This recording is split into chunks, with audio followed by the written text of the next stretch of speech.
The wind turbines slicing the sky above rural Minnesota were manufactured more than 6,000 miles away by a Chinese company.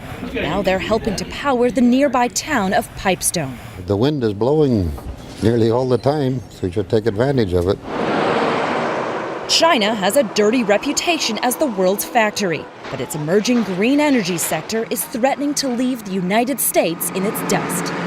The overall environmental report card's not pretty for either country. China is the world's top producer of greenhouse gases. The U.S. is a close second, followed by Russia, India, and Japan.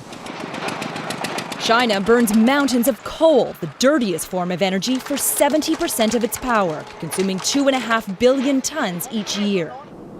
23% of America's energy also comes from coal, using 1.2 billion tons annually. The U.S. population is less than a quarter of the size of China's, but Americans consume almost 6 times more energy per person than the Chinese. China also guzzles almost 8 million barrels of oil daily, 8% of the world's total, while Americans burn through 19.5 million barrels, or 21%. America's oil use has been declining since 2007, while China's getting thirstier. Oil consumption's up 5% a year. Modern lifestyles are on the rise here, demanding vast amounts of electricity. And that's why Chinese authorities are hungry for renewable energy, to keep China's people satisfied and the economy humming. So Chinese leaders are investing heavily in green sectors like wind and solar, and that's where experts say China scores an A. The nation that leads the clean energy economy will be the nation that leads the global economy, and America must be that nation. Like it or not, China's the country cashing in on the green revolution, and that's a problem for America. We're going to end up using those technologies on a very large scale. The question is whether we're producing them, or whether we end up having to buy them from the Chinese or others because we didn't get our act together.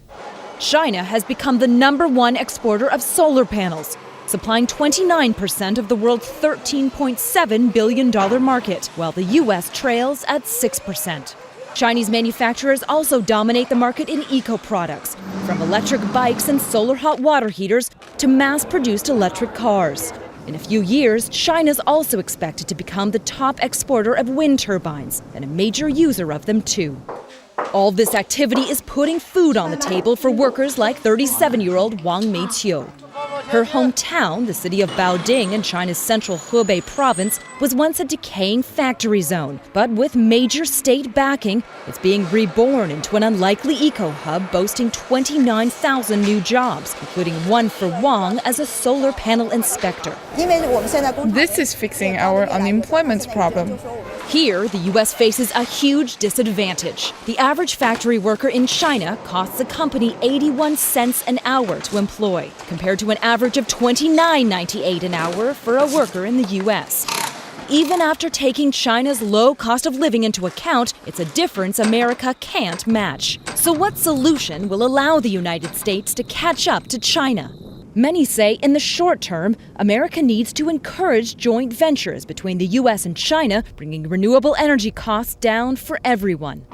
In the long term, experts say U.S. government policies should build on America's strengths: technological innovation and highly efficient manufacturing to compete with China's unbeatable wages.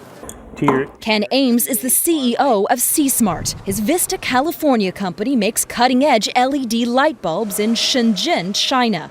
Ames says he'd relocate all his production stateside if he could break through Washington's red tape.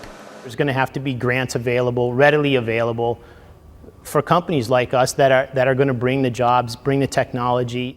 Analysts say the Obama administration is committed to clean energy, investing $80 billion in stimulus funding in hopes of fostering $150 billion in new projects. That, coupled with old-fashioned American ingenuity, could help the U.S. embrace what Chinese entrepreneurs already know, that it's possible to get rich by going green, a move that just might make the planet healthier too.